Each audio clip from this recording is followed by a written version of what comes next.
Desiree, finally nice to meet you. I know. It is so nice to be here with you. I think we've spoken on the phone at least half a dozen times, so it's really good to finally meet you. Exactly. Over the years, you make that connection over the phone and on social media, but nothing better than getting to meet in person. I agree. Yeah. So you're in Edmonton. You had a couple of performances here yesterday, and this is just a little jaunt for you. You're heading on out and still making your way out towards BC. Yeah. We left. I don't even know what day it is today. Monday? It's Monday. So on the 19th, we played Lloydminster, and yesterday we played 2 shows here in Edmonton, and we've got today off. Today's driving day, and then we're playing a house concert in Prince George tomorrow. And I was telling you off the air, that story is kind of cool how that concert came about, because my dad was adopted, and he only just recently connected with his paternal side of his family, and I connected with some of my paternal side of the family as a result of the connection that my dad made. So the concert that we're doing is actually being hosted by my cousin, my first cousin, who I've never met. Oh, wow. And she's just been, I'm so excited to meet her. She's been sending me pictures of the backyard that she set up, and the lighting that she's strung up, and the gazebos that she's put up, and the food that she's preparing. And, she's so excited, and I'm really, really pumped to meet her. So how amazing is that? It's incredible. Yeah. No, and you know what? My dad is 62 years old, and he just reconnected with his paternal side of the family 3 or 4 years ago. So, he's grown up not knowing his paternal side at all, and consequently, so have I. But this is a really cool opportunity, I think. So I'm really excited to finally make that connection. Yeah. And has your dad been able to meet with any of them yet? Yes, he met his dad. And actually, this was kind of bittersweet too, because he met his dad right when he found out about him. My grandfather lives in Abbotsford, BC, and when he finally met him, my sisters and I wanted to come out and meet him, and we just didn't get a chance. And unfortunately, now he has dementia. And so I think my dad it just all happened at the right time. Yeah. And so it's pretty exciting. Yeah.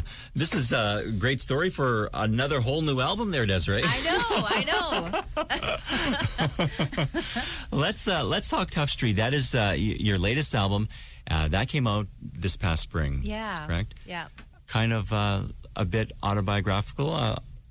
A little bit of you in some of these songs? Yeah, definitely. Whole lot of you? Whole lot of me. Sometimes more than what I'd like to admit.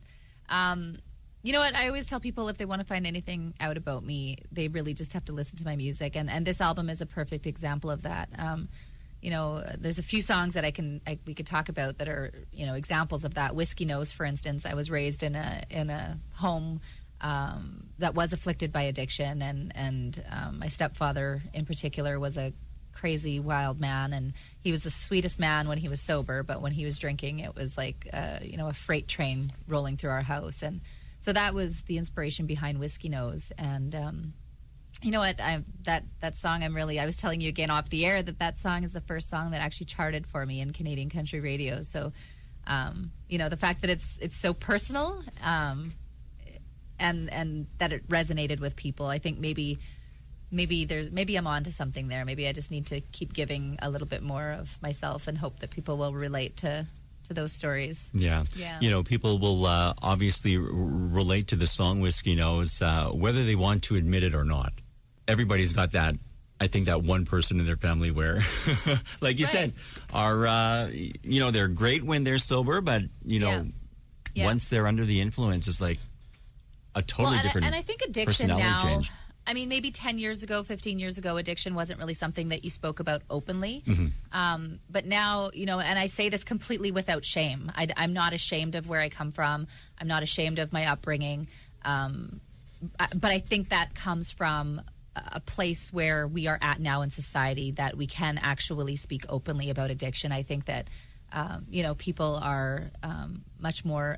There's no family that I know of who hasn't been affected by addiction. Oh, absolutely. So I that's the reason I'm okay speaking about that openly. Manitoba, you're from Manitoba. Yeah. Which part of Manitoba do you hail from? Central Manitoba. I live in a small town called Dauphin.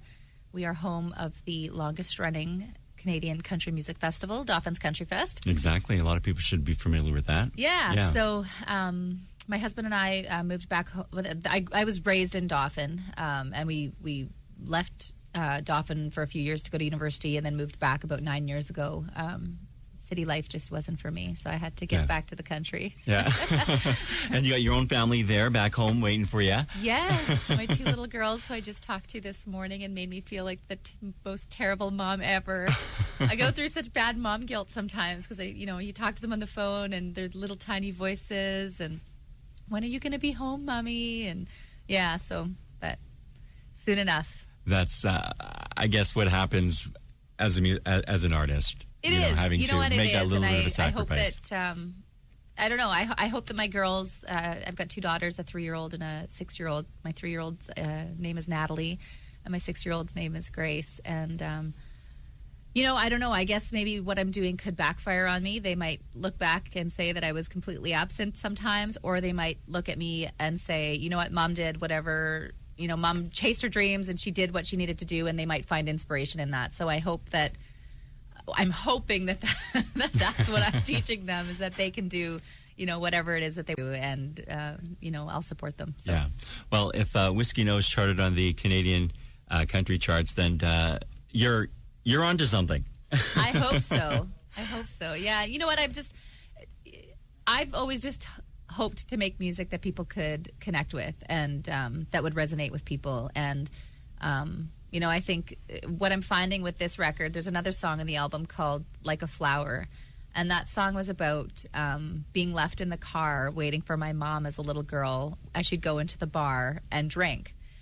And every time I sing it, I was kind of hesitant actually to even include it on the record, because when I wrote the song, I have no intentions of shaming my mother. My mother was a fabulous mother in many other ways.